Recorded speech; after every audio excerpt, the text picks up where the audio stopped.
Hey, what's up guys, it's Apollo Uchiha here back with another part of What If Naruto was raised by Jiraya and Tsunade.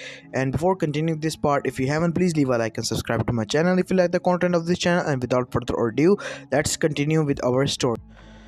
Half an hour later, the weekend Shisui was lying on Itachi's bed. Itachi was no medic nin, but he did have some first aid training as well as a medic kit, so he could patch up all of Shisui's wounds, including the one from his eye, without much trouble. Fortunately for both, none of Shisui's wounds were too grave. Ignoring the missing eye, that is. I patched you up as best as I could, but I think it's enough. I think you have some broken ribs as well, and maybe a fractured arm or so. So it would be best if you don't move. Now tell me what is going on and what happened to you. Shisui sighed. Danzo, that bastard. That's what happened.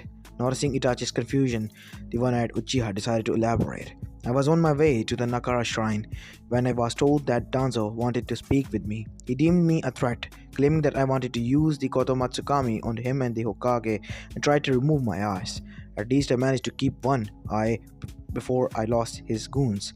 And that's not even the worst part. While Itachi remained stoic on the inside he was livid. Danzo would definitely pay for such treachery. He would make sure of it. The coup has started. It happened as we speak now, Itachi, Shisui announced, and saw how Itachi lost all the color of his skin. In fact, I have been attacked by Konoha ninja on my way here, and before you ask, yes, I managed to lose them before I got here. This happened because of me, Itachi thought. I chose to get the easy way out instead of staying and trying to make things better. I should have listened to Shizune-san. Not Shizune-san is not to blame. She wasn't aware of the context of my situation when she offered her advice. I'm the only one to blame, and thus I'm the only one who has to and can fix this mistake. Itachi? Shisui asked, yanking the younger Uchiha out of his thoughts. Whatever you are thinking about, I don't like it. And we're going to do it together if you are going to do it. We? Itachi said, yes, we. Did you expect that I was going to stay here while our clan burns Konoha to the ground? No, there is no way, Shisui. You're going to stay here and rest. I'll take care of everything. Itachi opened his closet and started to get dressed with his ninja gear. You can't leave me here. Danzo still wants my Sharingan. I'm in no condition to defend myself. Come on, at least take my eye. Itachi's hand quickly grabbed Shisui's before he could pluck his remaining eye from his socket. That eye is okay where it is now. I will be fine, and so will you. Now lie down and rest, or else your wounds will open again. You can't be serious. Are you planning to go there alone? You have no friends or allies out there. The Konoha ninja will try to kill you the moment they see you use your Sharingan. They won't be an obstacle. I promise that nobody will die needlessly, especially not me. Itachi assured as he put on his Chunin flake jacket. I'll place a multi-layered genjutsu on this place in case somebody gets lucky and track you here. If you're not on this bed while I return and you haven't been killed or taken prisoner by the enemy, I will kill you myself. You can't be serious. I will toss you down a cliff. How does that sound? Meh, there are far worse ways to die. Well, that's all. I'm leaving. But don't worry, I'll send someone I trust to watch over you. I don't know when I'll be back, but if I'm never back, take care of Sasuke for me. Itachi grimly asked. You don't need to tell me that, but just in case, try to come back alive. I have no idea of what to do with you and children.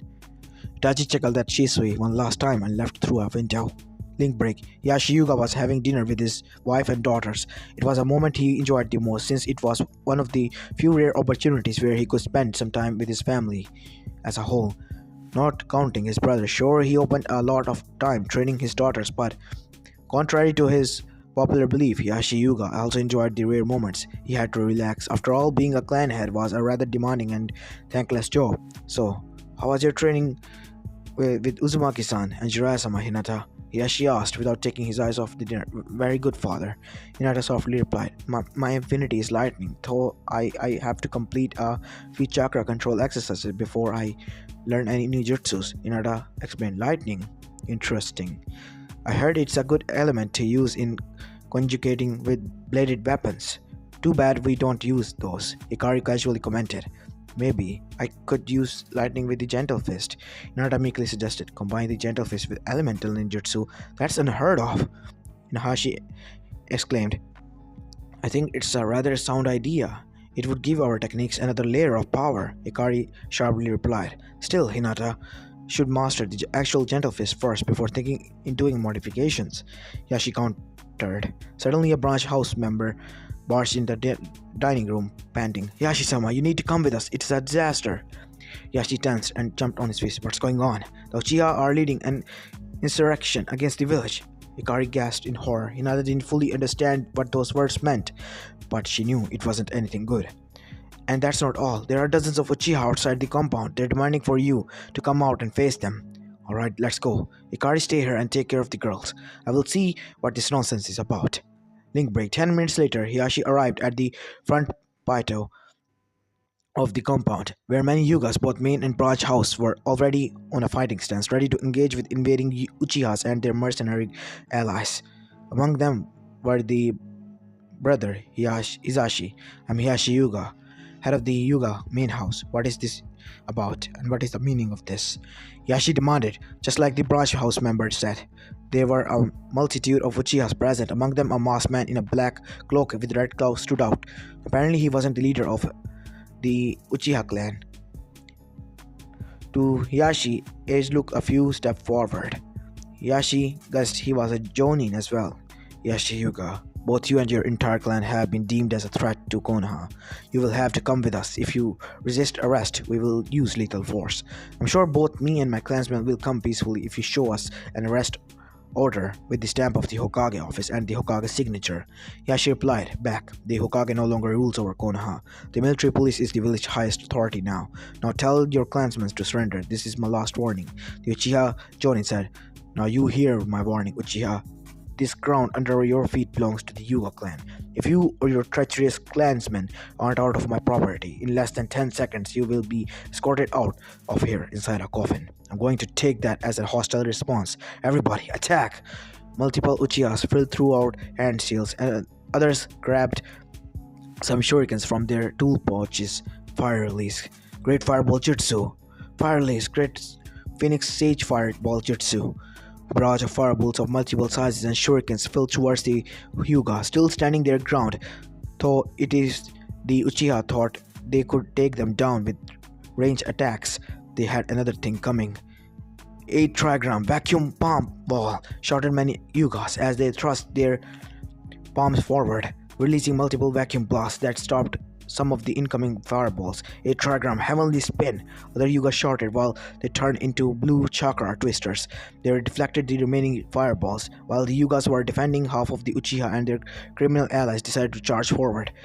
Crimson Squad and Blood Squad, stay here and secure the patio. Storm Squad and Tempest Squad, get in the compound and kill everyone who puts up a fight. The Uchiha joined in order. Yes. Nakamaru Taicho.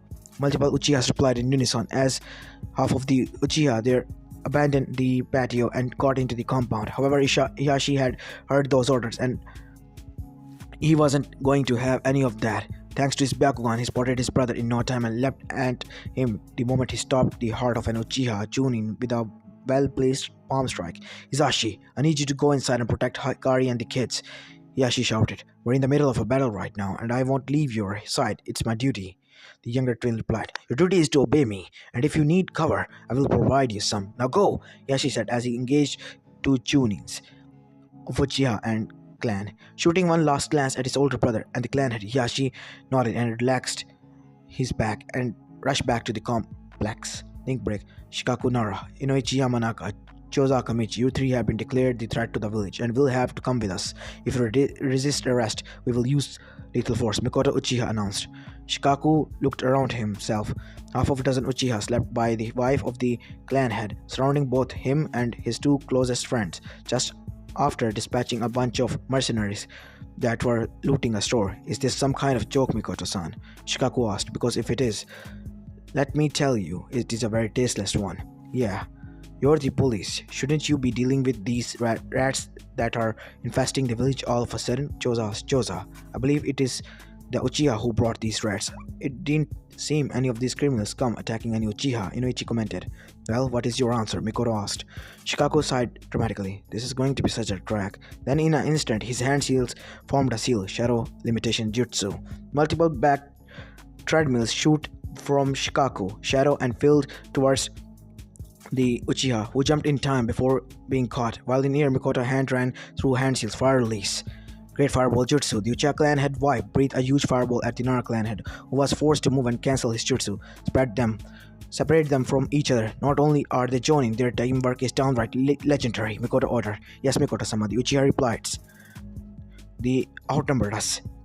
2 to 1. Inoichi, can you do something about that? Shikaku asked. On it. Inoichi, as he formed a hand shield that formed a rectangular of negative space between them. Mind-body disturbance jutsu.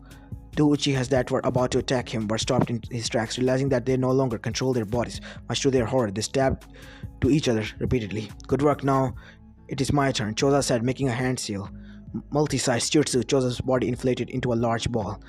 Human boulder. Choza crushed the two Uchiha still fighting each other, while the other four managed to avoid the same painful fate. Mikoto didn't waste time and pulled out a radio. This is Uchiha Mikoto requesting for reinforcements to deal with the trio of Johnny-level insurgents. We're on Watabe streets. Over.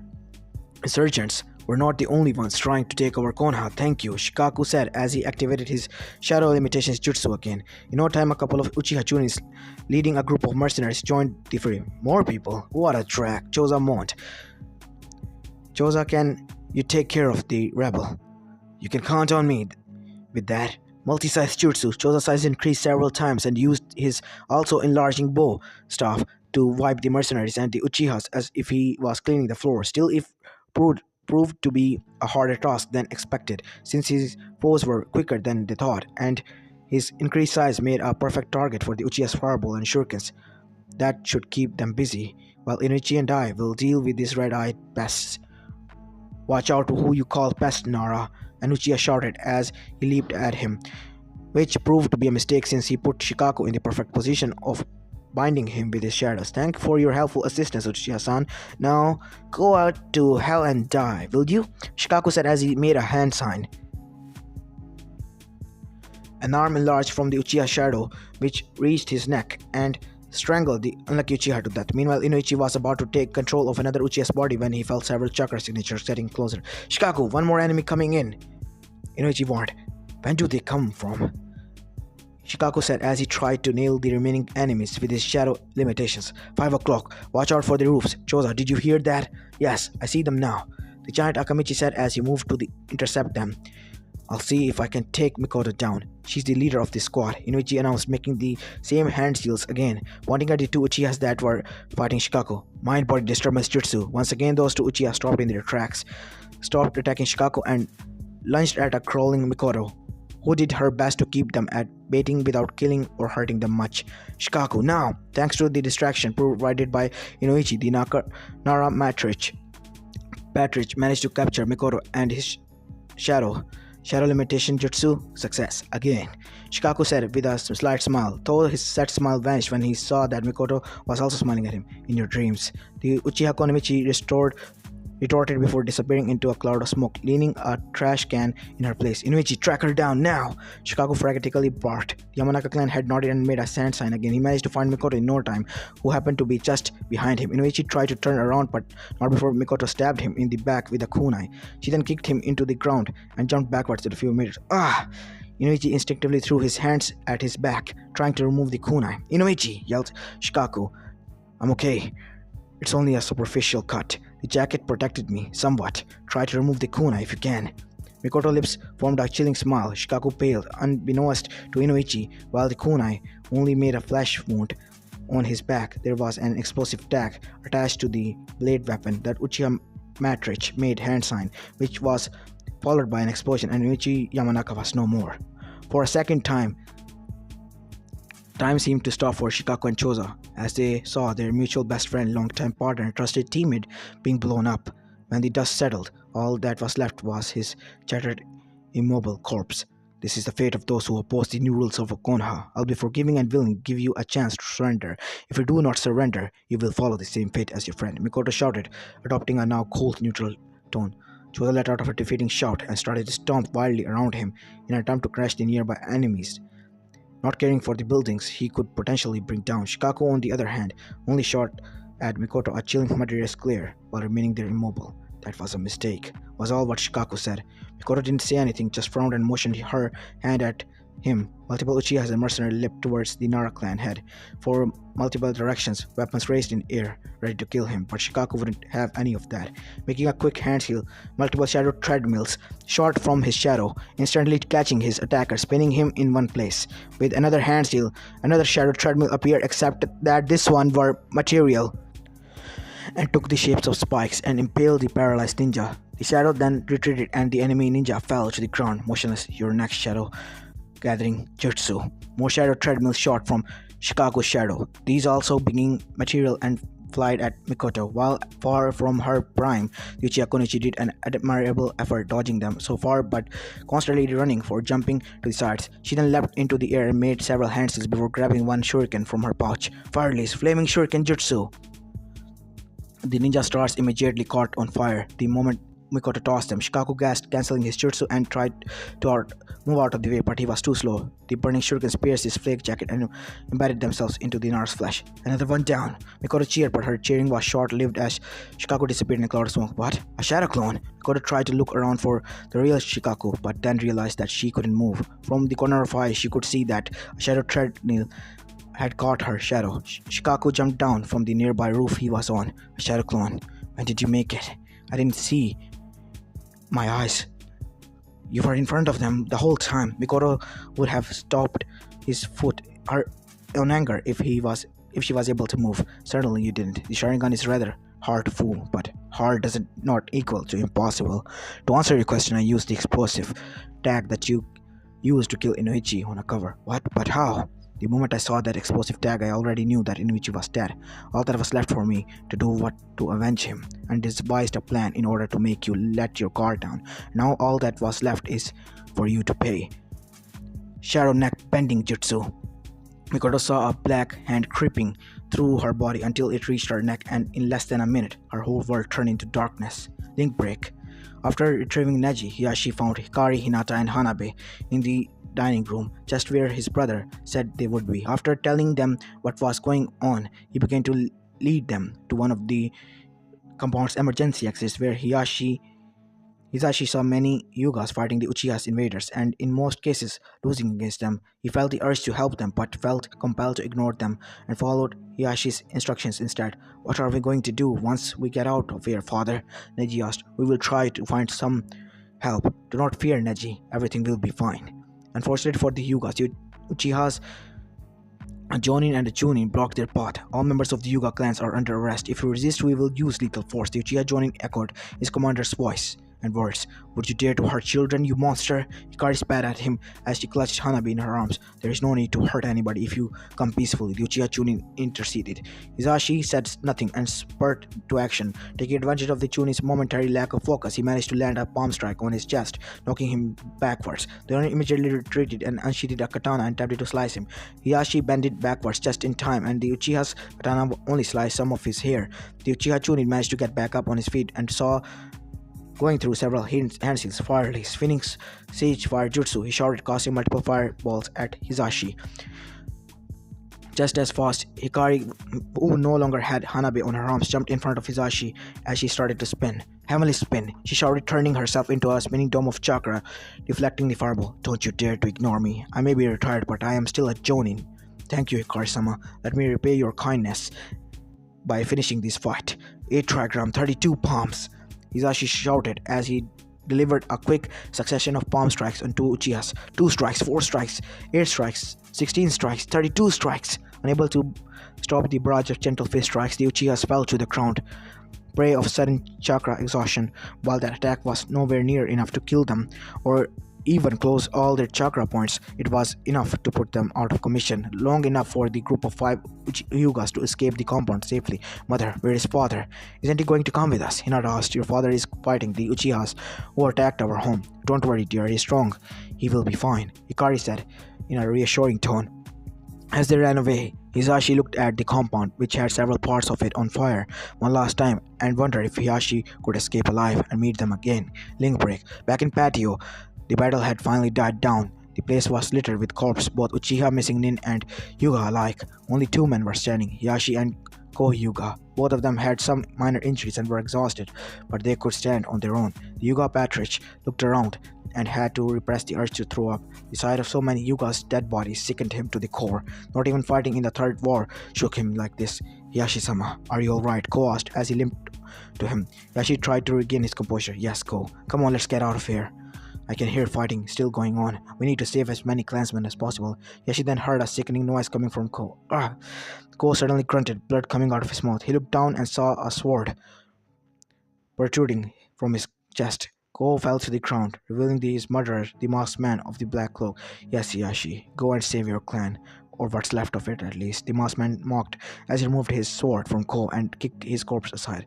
But I don't know. How can you do that if you can't save yourself first?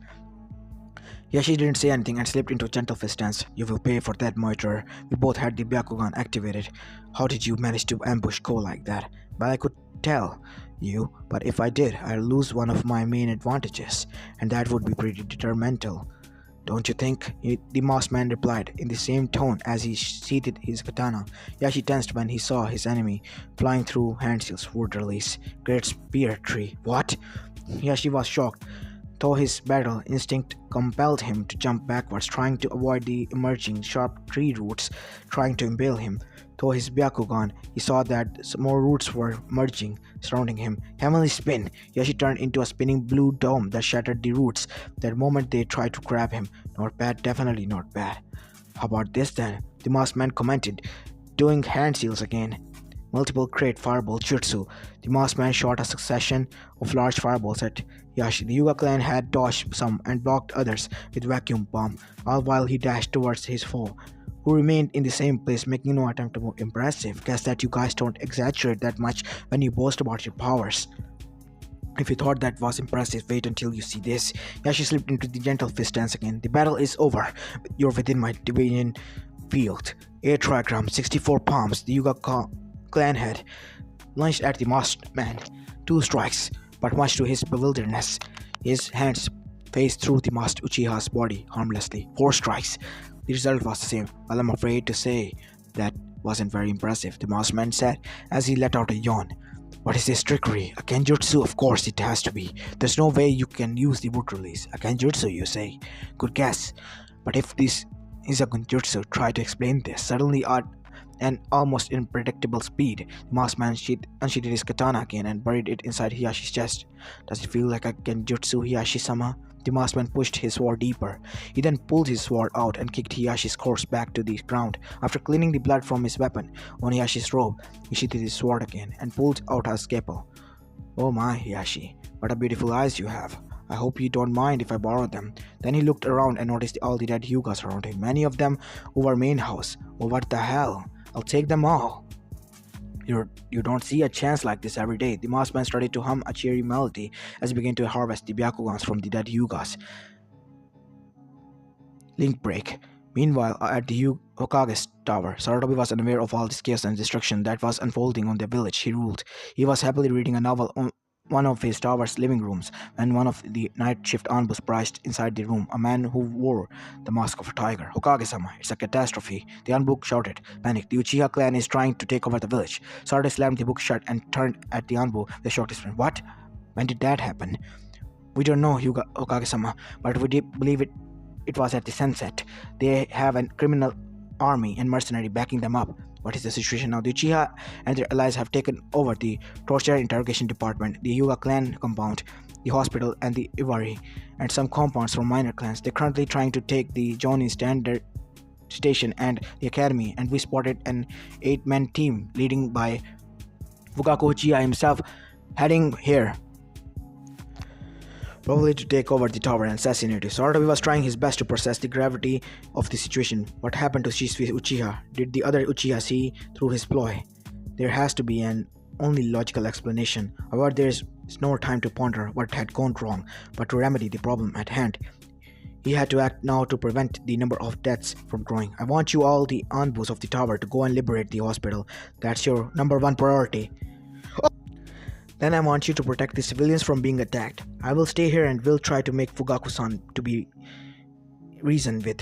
But Hokage-sama, we can't leave you unprotected in a time like this, the Anbu protested. Are you questioning my orders? The old Hokage shouted, making the Anbu to flinch at the unusual display of anger. Of course not, Hokage-sama. I'll tell the others your orders. Good luck, the Anbu said before disappearing in a cloud of smoke. Once alone, Sarada calmly headed towards his office, grabbing a pencil and blank scroll, and started writing. Once he was done, he sealed the scroll and making some hand seals, the scroll disappeared in a puff of smoke. Then he lit his pipe and took a puff on it. So this is how it ends. Why, despite living for so long, I still feel that I haven't done enough. He wondered aloud as he took another puff on his pipe. He saw a picture of himself, his late wife, and his two sons, who were still teenagers at the time. The old Hokage allowed a simple smile to appear on his face. On the good side, it seems that we will see each other again soon, Bivako-chan. Linkberry, meanwhile on the roof of the apartment building, Itachi contemplated the village before him. Buildings on fire shone brightly against the night sky. Screams, shouting, and explosions filled the usual silent night atmosphere. He didn't need to look far in order to see Uchihas, criminals and mercenaries engaging in a fight against Konoha ninjas. The Uchiha outcast bit his thumb and made 5 hand shields, summoning jutsu. From a cloud of smoke emerged a large crow, twice as tall as Itachi. The giant bird started to stare at the former Uchiha with curious eyes. Good evening, Itachi-san. It is nice to see you again. You look distressed. Is there something wrong? Good night to you as well, Kurokaze-sama. And yes, there is something wrong. Very wrong. What I have been fearing has finally happened. The Uchiha are trying to take Konoha by force. The boss crow turned around and saw at the battle that took place at the very bottom of the building he and Itachi were. I see. The crow said in grave tone, how can I be of assistance? I need you to oversee Konoha from sky and track all the large group of Uchihas. Focus mostly on those who appear to have the upper hand in their fights. Leave the weaker ones for later. Consider it done, Itachi-san. Kurkaz divided himself into much smaller crows that spread above the village, and one of them placed itself on Itachi's shoulder. I'd appreciate as well if you use 2 of your clones to watch over my friend Shisui, who is in my house, and my brother Sasuke, who is probably asleep back in the Uchiha compound, Itachi added. Checking his equipment one more time, Itachi unsheathed his katana and leapt towards the battle at the bottom of the building, cutting an Uchiha down. Upon landing, doing so, he already chose his side and knew that there was no going back on that. Not that he cared, since Itachi considered himself a Konoha ninja first and an Uchiha second, and he would protect the village and its inhabitants at all cost, even if that would mean fighting his family. He needed to stop the coup d'etat as soon as possible. That was the only one thing that would stop the ongoing madness. A massacre. Anko Mitarashi whistled cheerfully as she retrieved her kunai from the corpses of 2 Kumo missing nin she had just killed. They had boasted about all the atrocious crime they had committed before and how they were going to bring down Konoha alongside the Uchihas, but in the end, what the Snake Lady was hoping to be a challenging fight was anything but. Oh well, it was a good warm-up though. Once she was done, Anko jumped at the roof of a 1-story building and took a look at the battle that she could see from the vantage point. She cursed upon seeing that none of them involved Uchiha, since he heard so many people getting all hysteric about the Uchihas revolting. How is that she had never run into at least one of them? Anko always wanted to measure her skills against an Uchiha, and now it was the best chance she got. Besides, if she defeated plenty of those red-eyes freaks, maybe she could secure the promotion she wanted so much. Suddenly something caught her attention at one of the edges of the Naka Bridge.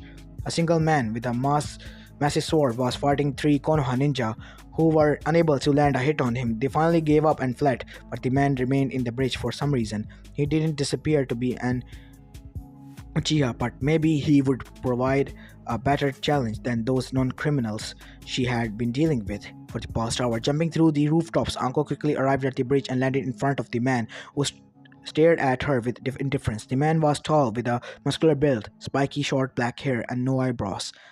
The lower half of his face was covered with mask, similar to Kakashi's. There was a Kirigakure forehead protector on his head, and he was wielding an impossibly big sword. Said man's imposing appearance, combined the amount of killing intent he was projecting, would make some people tremble in terror, but that only made Anko more giddy. Hey there, tall, dark, and handsome. Do you mind if I make you some company? Anko asked with a foxy grin as she walked towards him. Do as you wish, but if you get close to this bridge, you will be killed. The ninja swordsman replied, slamming his sword on the ground for a more dramatic effect. Uncle, however, didn't flinch. How so? The Uchihas tasked me while protecting this bridge. Nobody with a Konoha forehead protector shall pass. Ah yes, the Uchihas. I've been trying to look for one, but I had no luck. Maybe you and your overcompensating sword can provide me some challenge then. Uncle said as she dashed at him. The Kirin ninja raised his sword. Let's see if you last longer than those fools who dared to fight me. Uncle tried to strike the Kirin ninja with her kunai, but all her hits were parried by the massive sword. She leapt backwards and tossed several kunais at him, but they were all parried. Fortunately, Anko had something that couldn't be parried by normal means. She quickly formed several hand seals, fire release, dragon fireball jutsu. Anko breathed a massive stream of fire shaped like a dragon. An unwise move. The Kirin ninja calmly said as he formed hand seals as well. Water release, water dragon bullet jutsu. The water from the river started to rise in the shape of twisting pillar. Said pillar took the form of a dragon.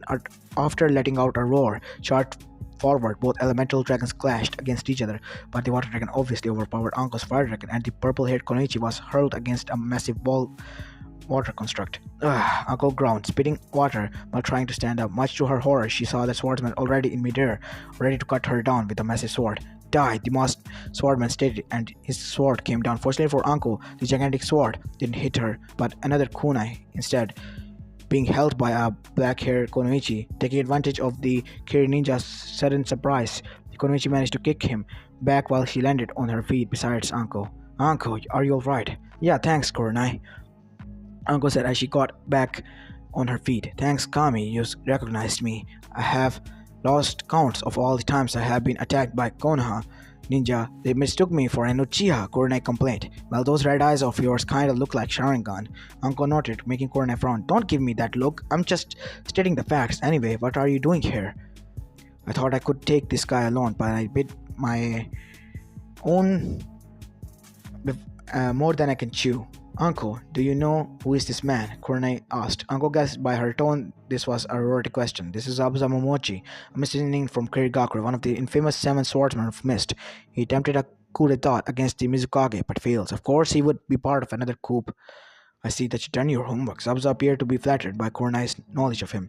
And yes, guess that I can't help but sympathize with fellow revolutionaries trying to bring down a corrupt government. But then again, the obscene amount of the money the Uchihas paid me is a big incentive as well. Be careful, Uncle. This guy is a Jonin, and a strong one, might I add. Plus, he isn't randomly attacking civilians or looting stores like other mercenaries the Uchiha hired. They placed him the guard and access to the part of the village where the Hokage tower is. Then there all the water around us that can be used as fuel, his jutsus. Well, he certainly is as tough as he looks. Too bad your boyfriend isn't here. We can use a Johnny like him. Kurenai suddenly turned red. What are you saying? Asuma is not my boyfriend. I never mentioned Asuma by the name. Did I? Kurenai asked with a slight grin, making Kurenai to blush even more. But that's okay, because do you know what does this mean? Anko asked. The raven-haired Konoichi looked at her, dumbfounded. If we beat this guy, we may become Jonin ourselves. Anko, this village is suffering one of its first debacle since the Nine Tails, and you're thinking of promotions? Kurenai asked in disbelief. Anko shrugged. Eh? I'm an optimist person. Besides, Konoha survived the QB attack. This is not something in comparison to that. True, but back then we had the Yellow Flash. In that case, we'll have to fight extra hard to make up for it then. Anko said as he adopted a fighting stance. Kurenai soon followed. So you're going to fight me then? Zabuza stated as he eyed her opponents. I don't think you'll appear on my bingo book. I'm guessing that you both are Chunin, B rank at the most. I should have any problem killing you, even if it's two of you. But then again, Zabuza said menacingly as he formed a hand seal with one hand. Why should I take risk? Water release, water clone jutsu. 4 bulbs of water jumped from the river into the ground, and they took the form of Zabuza's gigantic sword, including them. Now that's much better. Zabuza smiled under his mask. Shall we begin then? The 4 clones charged towards 2 dashing towards Anko and the 2 other dashing towards Kurenai. The red-eyed woman guessed that the clones were just a distraction to keep them busy, so the infamous swordsman could kill them before behind. Not if she had something to say about it. The black-haired Konoichi fell through hand seals pulled two kunais and fended off her attackers. As Zabuza watched the battle, he saw that the kunai was having the most trouble dealing with his clones. She'll be the first victim then. Making a hand seal, he used his body flicker to appear behind her and run his execution blade through her body. "Kunai!" Anko cried as she continued fighting the water clones. "One down, another one to, huh?" Zabuza mentioned as he realized that the wound on Kunai didn't leak any blood. Suddenly, multiple snakes burst from Kunai's wound and wrapped around Zabuza tightly. "What the hell is this?" "Of course, an accursed genjutsu." Fighting the snakes off, Zabuza managed to bring his hands together and make a hand seal. Release. And after a burst of chakra, everything went back to normal. Zabuza had moved from his original spot, but his clones were gone, and his two female opponents were flanking him, each holding a kunai flying at his chest. In the last second, Zabuza managed to grab and stop both arms before being gutted alive. However, that left him unable to defend himself from Anko and Kunai's kicks, which hurled him backwards. "Ha! That got him good," Anko cheered. "Too bad he saw through my genjutsu. 2 seconds later and he would have been dead," Kunai observed. Zabuza was started to getting angry. How these two nobodies dared to make fun of him. His hands furiously filled through handseals. "I wasted enough time on you two." Water release. Great crushing waves. A gigantic wall of water rose from the river and streamed down right on the terrifying Konoichis, loud crashing on the ground, crushing the two women under the tons of water. While Zabuza was sure that attack was enough to kill them, he swore that he heard a voice saying summoning jutsu, and just like the water receded back into the river, he saw a giant snake coiled around something. The snake uncoiled itself, revealing Anko and Kunai completely wet but not practically unharmed. "Snakes, tell me, is any of you related to Orochimaru of the Sani?" The missing nin from Kiri asked. Anko happily and battle eagerly expression morphed into mask of fury. "Don't ever dare to mention that name in my presence." Zabuza smirked under his mask. "I guess I hit a nerve, didn't I?" The snake appeared to retract to Anko's anger and lunged at Zabuza. Its jaws wide open. Zabuza leapt at the snake as well, raising his execution blade. The fight was short-lived as Zabuza quickly delivered an horizontal chop and the snake vanished in a puff of smoke. Kunai ran through hand seals once more. Demonic illusion. Worlds of decay. The moment Zabuza landed, he found he couldn't move his legs. Much to his horror, they were starting to melt as if they were an ice cream on a really warm day. After immediately realizing that he fell into another glitch, so he made a hand seal before his hands could melt as well. Release. After quickly disturbing his chakra network, everything turned back to normal, and this time Anko and Kunai were in front of him, ready to attack him. He was completely sure they weren't part of a genjutsu, so why they didn't attack him while he was under Kunai's genjutsu? To answer came in form of killing intent coming from behind him. Zabuza quickly turned around, raising his sword, blocking the two katanas striking that would have sliced his back. He not reacted in time. The wielders of those katanas were a brown-haired man with a bandana on his head, wearing the typical Konoha Chunin uniform, and a purple-haired woman wearing hanbok gear, minus the mask. After parrying the attack, Zabuza pushed them back. "Hey look, the lovebirds decided to join the party." Anko nodded as he waved at them. "Hey Hyuga, hey Ate, how was your anniversary date?" "Well, let's say that it was different from what I had in mind," Hyuga bitterly answered. "We had to go home and get changed since there was no way I could fight wearing a night dress." "Isn't that guy Zabuza the demon of the mist?" Ate asked between coughs. "Yes, he's part of the Uchiha's mercenary. Care to help us then?" Kunai asked. Yate and Yugao both raised their katana. "Sure. Between the four of us, shouldn't be a problem then." The former noted. "Don't make any mistakes. Just like how 10 stupid men want some smart man, 10 weaklings want some stronger warrior. You are all below me," Zabuza claimed as a grandiose manner. "If you're so strong, why haven't you killed us yet? Kunai and I have been fighting you for quite some time, and here we are. The odds are even greater in our favor than before. Do everybody a favor and surrender already," Anko said. "The demon of the mist never surrenders." Zabuza yelled while making a hand seal. "Let's see what's good your superior numbers are against this." Hidden mist jutsu. Suddenly a weak, very thick mist covered the battlefield. Kunai panicked. This was Zabuza's favorite tactic, blinding his opponents and then killing them afterwards. This demon of the mist had decided to fight seriously. "Oh man, this can't be good for my asthma." Hayate moaned to himself, coughing a bit. Then he raised his swords and adapted a defensive stance. Yugao, track him. Yugao made a hand sign and closed her eyes. On it.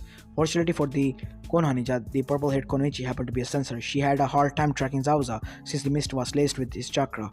However, she quickly found that said chakra was much more concentrated at a certain point. Kurenai, behind you. The raven-haired Konoichi turned around and raised a kunai just in time to parry the blow aimed at her gut. The clang resulting of the metal clashing was enough to reveal Zabuza's position to Hayate. The only male Konoha Chunin leapt at Zabuza. Fire released, burning edge. The blade of Hayate's katana were wrapped in flames that dispelled the mist the moment it touched it and found Zabuza in no time. Zabuza had to ignore Kurenai and fend off the swings of the ninja with the flaming sword. Unfortunately for him, he didn't realize Anko getting closer until it was too late. Hidden Shadow Snake's hands. A snake emerged from Anko's sleeves and bit Zabuza on the neck. The snake poison quickly paralyzed Zabuza until the Kiri missing nin lost all control of his body and fell to the ground motionlessly. The mist then disappeared. We did it! We took down Zabuza, Kurenai cheered. Oh yes, I can feel that Jonin diploma in my hands. Go Team Estrogen! Anko cheered while pumping her fist. Hey, I'll help too! Hayate protested before going into a coughing fit. Go Team Estrogen plus Hayate. Yugao walked towards Zabuza's body and checked his vital. He's still alive. Anko, was that poison you injected him lethal? Nope, just a paralyzed toxin. He'll be cold for 2 days. I guess that maybe I could bring this guy to tea and get some useful information out of him. You don't capture every day a member of the Seven Swordsmen of the Mist. Well thought. We should hide his body while we finish off the remaining Uchihas and the mercenary. Understood. I know a place that...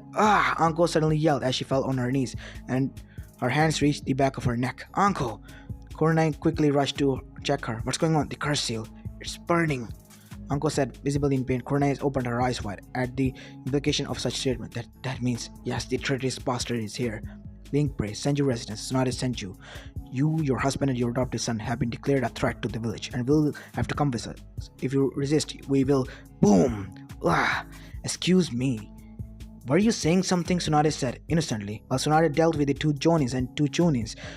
Now just one that were sent to capture her, and Naruto, Shizune were tasked with keeping the children safe. Naruto and the 2 twins watched how Shizune removed the carpet from the living room and made a hand seal. Suddenly a trapdoor appeared.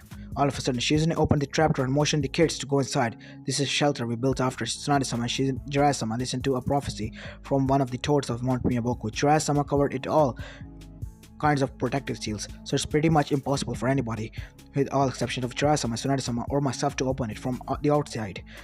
The seals also make it impossible to find even those with Byakugan or Sharingan. The shelter has enough food and water to last a month for the 6 of us. So for you 3, it should be at least even more. It also has a bathroom, and this is important. No matter what you hear us say, especially if you hear us asking you to come out, don't come out. We will retrieve you once all this madness is over. Understood? Naruto nodded. The twins did the same. Now get in there, and don't be afraid. I promise everything will be fine. Shizune reassured, forcing herself to smile, unsure that if she was able to keep their promise. Are you and mom going to be okay, Shizune-chan? Hagane asked. Of course, sweetie. Your mom is the strongest woman there. Yes, nobody can hurt her, especially with me helping her. Yeah, mom is super strong. I trained with her, and her strength knows no limits. The only ones who would come close to her are Dad and the Hokage, Naruto added. Shizune couldn't help but wonder if his optimism was genuine or if he was trying to calm down the twins. Either way, it was a good thing. Naruto-kun, you're the eldest, so you'll have to take care of your siblings while Tsunade-sama and I are busy. Understood? Naruto valiantly nodded before he and the twins headed to the underground shelter. Shizune then closed the trapdoor, made another hand seal, and the trapdoor disappeared once again. Lastly, she put the carpet back, taking one last glance at the invisible shelter and wondering if she'll live to see her almost little siblings again. Shizune rushed outside to assist her master and mother figure. Link break, Hokage Tower. Fugaku Uchiha's 8-man squad broke into the entrance of the Hokage's workplace and residence, only to find it deserted. They moved towards the first floor, but it was empty too. The second floor was devoid of any life as well. Fugaku smelled a trap. Kenichi, track the Hokage now, the Uchiha clan had ordered. Yes, Fugaku-sama. Kenichi then... Fugaku sensor made a hand seal and closed his eyes, and as his senses expanded, he didn't perceive anybody in the building until he reached the rooftop. Found him. He's standing in the roof. How many Anbus has with him? Unfortunately, And actually, none, Fugaku-sama. He appears to be alone. What? That can't be possible. It has to be some kind of trap. Unless the Anbus have a way to fool sensors or not aware of the Hokage is alone in the roof. What are we going to do, Fugaku-sama? The old monkey was waiting for us. He evacuated the building and probably sent the Anbu to protect civilians or something like that. Anyway, that makes our job all the easier. Everybody, to the roof. But don't let your guard down. It might be a trap. Yes, Fugaku-sama. All the Uchiha said in unison. Link break, send your residence. With the next snap, Tsunade killed the last of the Uchiha sent to attack her home. Tsunade had some minor bruises and burns, but there was nothing she could heal in a couple of minutes. Shizune, go and fetch me a couple of sealing scrolls. Now. Tsunade ordered. The black-haired Konoichi nodded and headed back to the house. In less than a minute, she returned with requested items. Tsunade started to store that Uchiha's body inside them and instructed her apprentice to do the same. I know the body of the dead ninja is valuable, especially a dead Uchiha, but what do you plan to do with them? Tsunade-sama, me? Nothing. The Hokage will decide what use should we give them. But in the end of the night, there won't be a Hokage, nor a village anymore, said a voice, seemingly out of nowhere. In front of the two medical ninja, a masked man appeared, coming out of the spiraling vortex. Tsunade immediately recognized the black cloak with the red clouds. Tsunade couldn't help but stare at the man masked, or more specifically at the single hole, revealing a Sharingan. Gamamaru's warning echoed through her head. You're an Akatsuki. Tsunade shouted at him. Oh, you hear about our organization. Guess that Konoha ninjas have done their homework. Not that it matters anyway. The masked man replied. What do you want? Shizune asked. To finish what I started 8 years ago, to reclaim what is rightfully mine, and use it to destroy Konoha. Wait a minute. Are you saying that you're the man responsible for the QB attack? Tsunade said in disbelief. That is exactly what I said. So this is why the Uchiha are revolting, to get their hands on the Nine Tails. I can believe that Danzo of all people was right. Oh no, you're horribly mistaken. I might be an Uchiha, but I'm stopped caring about the clan long time ago. The Uchihas are nothing but a disposable tool, mere pawns for much greater power.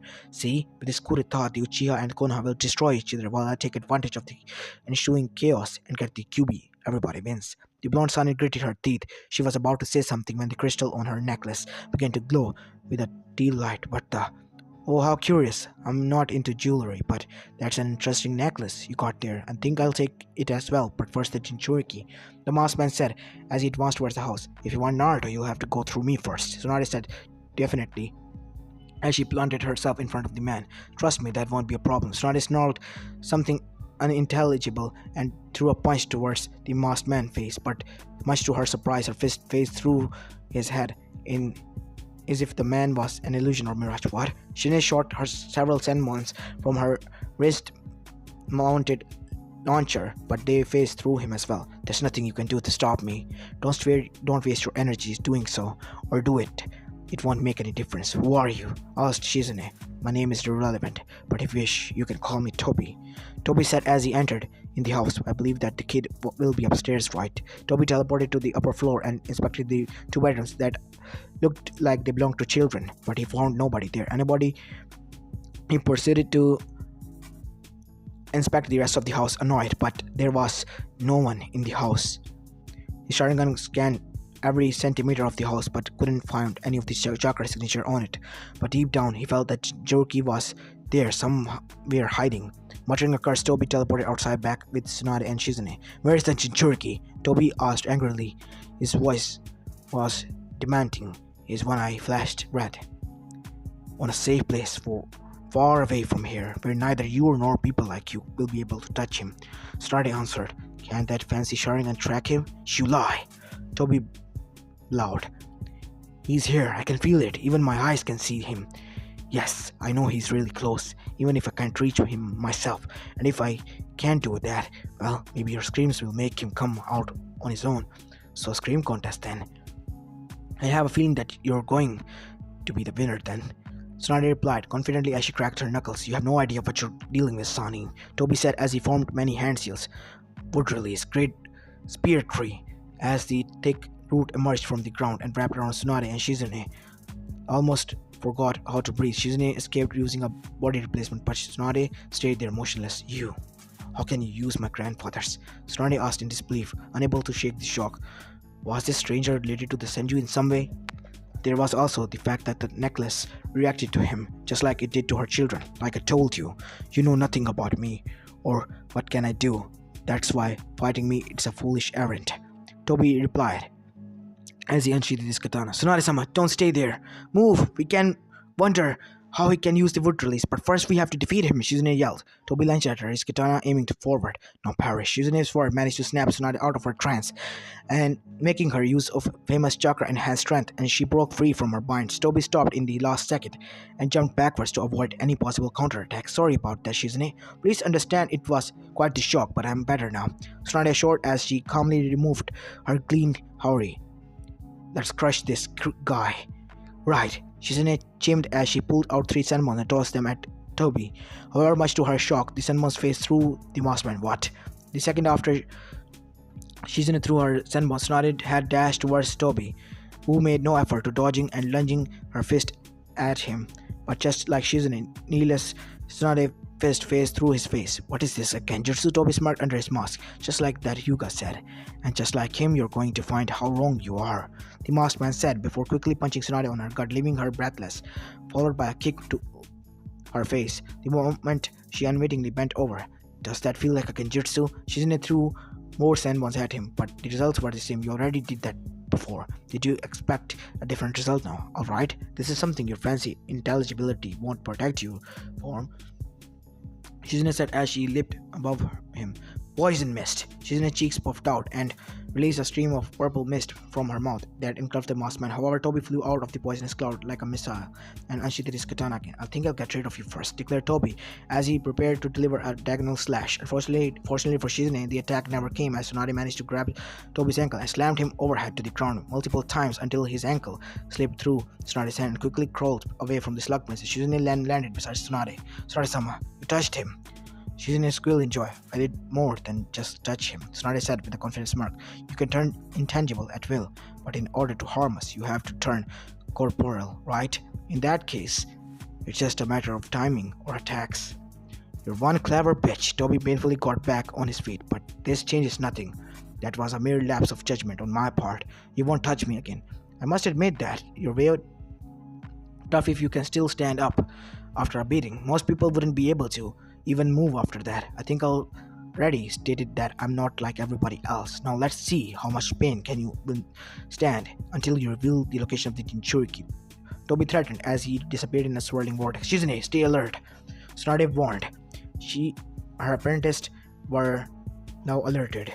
It didn't took longer for Tobi to reveal himself brutally. Great Spirit Tree. Once again, multiple tree roots emerged from the ground and tried to either restrain or impale the two Kunoichis. Tsunade shattered them with her enhanced punches while Shizune tossed poison senbons that made the roots to wither and rot in a matter of seconds. However, that attack was a diversion. While Tsunade was busy dealing with the roots, Tobi appeared from behind and wrapped an arm around her neck. This chakra ends here. No, Tsunade, tell me where you're hiding the Jinchuriki or the woman dies. Tobi declared, his voice regaining some of its previous calmness. Tsunade-sama, don't do it, Shizune pleaded. He's tangible now. Now is the chance to attack him. I wouldn't do it if I was you.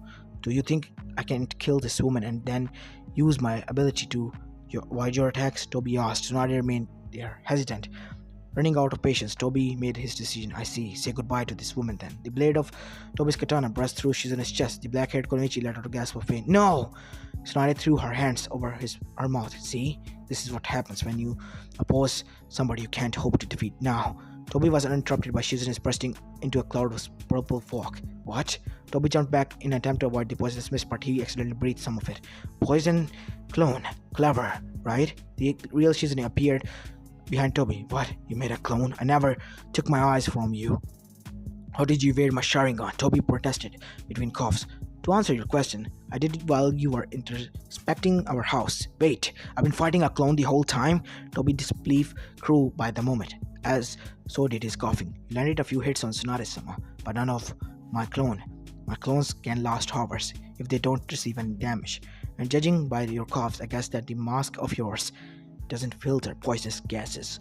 What you inhale is in fact poisonous that will rot your lungs until you can't breathe anymore. You are already dead. Don't be overcompetent, Tobi yelled before going into a coughing fit. There is no poison that can kill this body. Yes, I believe that you somehow spiked your genes with my grandfather once, who had greater resistance to poisons, hence your ability to use food release. But even then, that doesn't make you immune to them. Tsunade smirked at him.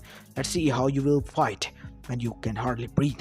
Both Tsunade and Shizune lunged at the masked man. Tsunade threw a kick at his face, followed by Shizune, who had kunais on her hands.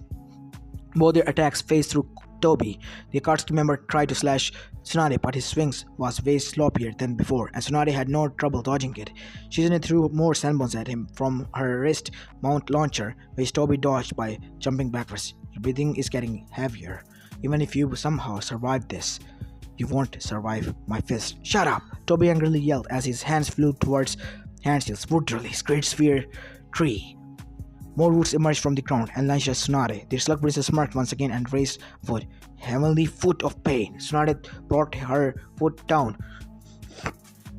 with such force that the ensuing shockwave shattered the wooden rootings, leaving a crater behind. And you might have my grandfather's bloodline limit, but yours is nowhere near his level. Both Tsunade and Shizune leapt at Tobi at the same time from opposite directions. The masked man disappeared once again in a swirling vortex. Alright, another ambush. Good. He's growing desperate.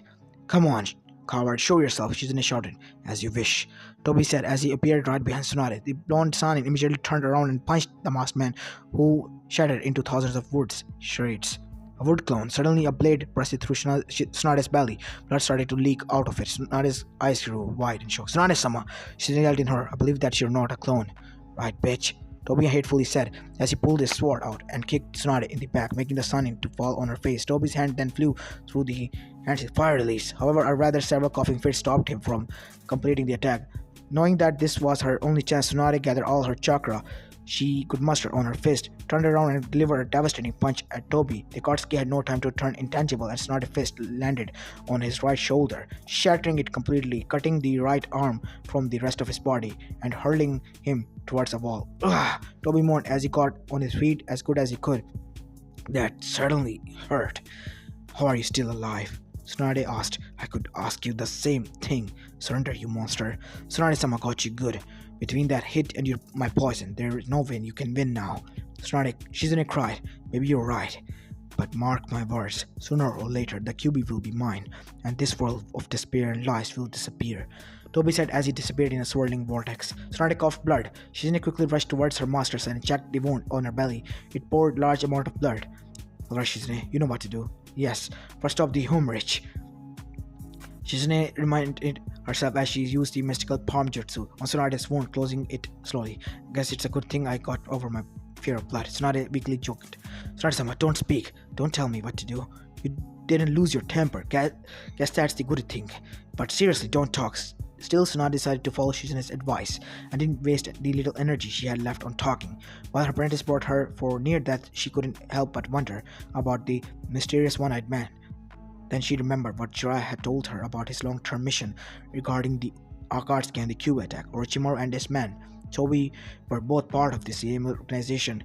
Akatsuki apparently wanted the QB and the other tail beast for whatever nefarious reason or purposes. Orochimaru had experimented with Hashirama cells in order to obtain the power, and Obito or Tobi was clearly one of his test subjects. And while Tobi used would release, the scale and power of his jutsus were nowhere near the level of his grandfather, the first Hokage. But even then, it was terrifying thought. What if Orochimaru was able to perfect the genetic splicing? The thought of Orochimaru with Hashirama's power was worrying but an army. Hell, even a smaller group with the power of the nightmare came true. Lastly, she was also wished she could warn everybody about Akatsuki manipulating the Uchiha and also this madness before more people could die. But she knew it was too late. Even if she wasn't so badly wounded, there was no way she could stop the coup. All she could do was pray for this to end soon as possible, with the least amount of casualties. Link break. Anabe Uchiha and his teammates Yashiro and Take were at the rooftops of Chonin standby station. Multiple Konoha ninja had attempted to reclaim the building, but the Uchiha trio managed to fend off the attackers. The last attack had been more than a half hour ago, to which Anabe deduced that Konoha gave up trying to take back the station. You know, this is kind of boring. Yashiro mentioned, this place is safe. Can we go somewhere else? You are Fugaku-sama. We were assigned to take and guard this place. Fugaku-sama will flay us alive if we disobey his orders. Teka said. I'm afraid I have to agree with Teka. As much as I love to continue fighting, Inabe said, man, this was too easy. Maybe we should have been so cautious and wait until most of the Jonins were away. Well, nothing can compare to the might of Uchiha. I wish I was assigned to Misaki's team. They got the fighting Tsunade. They will be the only ones who will fight against somebody who's actually strong. Yashiro moaned. Besides Fugaku-sama, I mean. Suddenly all of their radio station cracked loudly. Anabe grabbed this. This is Anabe Uchiha. Who is this? This is Naoki Uchiha requesting reinforcements. The traitor Itachi appeared and slaughtered my unit. Naoki, calm down and tell us your position. We can assist. Naoki? Naoki! Anabe frantically shouted, clutching the radio on his. Damn it! I knew Fugaku-sama should have thrown that spoiled brat off his incel. Itachi's over there and apparently deciding to hurt us. What are we going to do? Yashiro asked. Isn't it obvious? Hunt him before he can do more damage. What about Fugaku-sama's order? Teka said. This is more important. If some Konoha ninjas take this building while we're absent, we can retake it later. Now come. Naoki's team was supposed to guard the hospital, so if we are fast, we can catch Itachi before he leaves the place. Oh, you're leaving already. Sorry, but I don't think that such thing is going to happen. A cold yet soft voice said from behind. The Uchiha trio turned around, saw an extremely pale man with long hair and yellow eyes, wearing a black cloak with red clouds on it. Orochimaru. Now Anabe asked in shock. Is he back in the village too? Asked Eka. Why is he dressed like Madara-sama? Yashiro asked her as well. Madara, that's what he told you. This kid certainly has more delusions than grandeur. Orochimaru said, chuckling. What are you doing here? Are you part of Madara's army or mercenaries? I know for a fact that you're not allied with Konoha. Anabe said, true, but being the enemies of your enemies does not make me your friend, as you're about to find. But anyway, you should feel honored. You three had been selected to take part in an experiment in order to further my ninjutsu research. Are you going to come with me willingly, or do I have to take you by force? Yashiro, Teka, we'll have to deal with this lunatic first before we can go and take out Itachi, Anabe declared as his two partners nodded. It seems that we're going to have a worthy opponent after all. Yashiro agreed with a glee. By force then? This should be fun. Orochimaru mouthed, forming an ugly smile. Activating their Sharingan, the Uchiha's trio dashed at Orochimaru. Yashiro and Teka impaled Orochimaru with his katanas from opposing angles, while Anabe jumped over him while making hands furiously. Great fireball jutsu. The other two Uchihas jumped sideways before the fireball hit its target and engulfed Orochimaru in flames. So much for the legendary sign. Anabe said dismissively. However, when the flames started to disappear, they saw a half-melted mud clone in Orochimaru's place. When the Uchiha's trio realized that they were being fooled, it was too late. Three snakes wrapped around them necks, tightly raising them in midair. A nice display indeed. The real Orochimaru praised. Somehow behind them, the three snakes holding the Uchihas were coming from one of his sleeves. You're young, strong, and with an mature Sharingan as well. Yes, you will be perfect. The snake bit their victims on their necks, knocking them out cold before dropping them into the ground and returned from whence they came from. Orochimaru then bit his finger and made 5 hands summoning jutsu. From a cloud of smoke, a gigantic light gray snake appeared. Orochimaru then snapped his fingers and 3 ninjas wearing grey camouflage outfits and forehead protectors with a query on them appeared before him. Take these bodies to the meeting point. Make sure they suffer no harm. I don't think that you will have much trouble with all the battle going on, but just to be sure in case, I'll send Hiboroshi with you as an escort. Yes, Orochimaru-sama. The 3 ninjas replied in unison before carrying the bodies on their backs and jumping away. The giant snake followed them. The snake Sanin was about to leave, but sensing a certain presence coming closer made him stay a bit. Wait. After 10 minutes, the presence landed in front of him. It was a woman with spiky dull purple hair. Orochimaru. Should have guessed that you'll be amongst the scum with Uchiha had brought with them. Nice to see you again after so much time, Uncle-chan. Orochimaru greeted her with a sinister grin. Though you're awfully mistaken. I'm not part of this sad attempt of coup. In fact, I was above them all this time, and I was about to leave before you ran into me. Like hell, I'm going to let you leave. Anko shouted angrily, pulling out her kunai. Please, Anko-chan, save yourself from embarrassment. Do you think you can defeat me alone? What made you think I'm alone? As on cue, Kurenai, Hyuga, Hayate appeared all around him at once, as you brought some friends with you. That intelligence, but still futile. The results will be same. Shut up! Anko yelled as she dashed at Orochimaru and snuck the kunai on his neck. However, the moment he did so, the Orochimaru turned into mud and started to melt. It was a clone. Damn it! Link break. Meanwhile, at the other side of the village, Fugaku, Uchiha and his elite team climbed the Hokage's tower until they reached the roof. Just like their censor had said, the Hokage stood there, completely alone, contemplating the village flooded by chaos and destruction. Enjoying the spectacle, Hokage-sama, Fugaku asked the old man. Saradabi turned around to face man. Ah, Fugaku-san, I was waiting for you. You brought quite the group with you. You can't expect to take down a Hokage by doing a half-assed job. The men are the best the Uchiha clan has to offer. The best, you say? Saratobi asked, tilting his head as he studied Fugaku's team. Then why didn't you bring your young Itachi with you? I believe he's quite the prodigy. Fugaku gritted his teeth upon hearing the name of his disgraced son, but decided not to take the bait. He needed to remain focused in order to finish the job. If you are expecting us, then you know what I came for. Are you going to fight or surrender? Or are you going to try to talk me down? Try to avoid the latter option, if possible. I'm not in the mood of lectures. I think you're old enough to be lectured, Fugaku-sama. So I will simply ask you a question. Why? Why are you doing all of this? Do you want to be a Hokage that much? Don't play dumb with me, Hiruzen.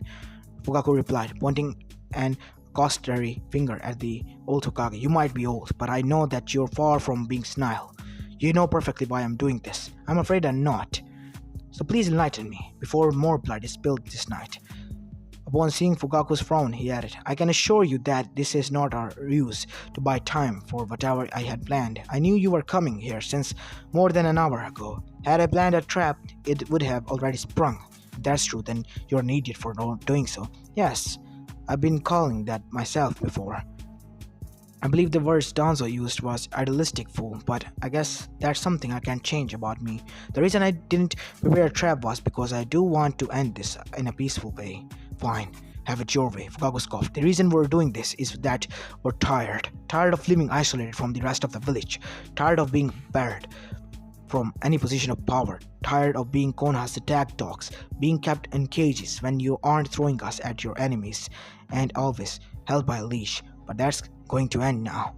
Those dogs are cutting their leashes and breaking their cages bars. Sharingan is not your little weapon to play with. The Senju wanted our power but never wanted us, and made sure that we stayed loyal, but we were never a threat.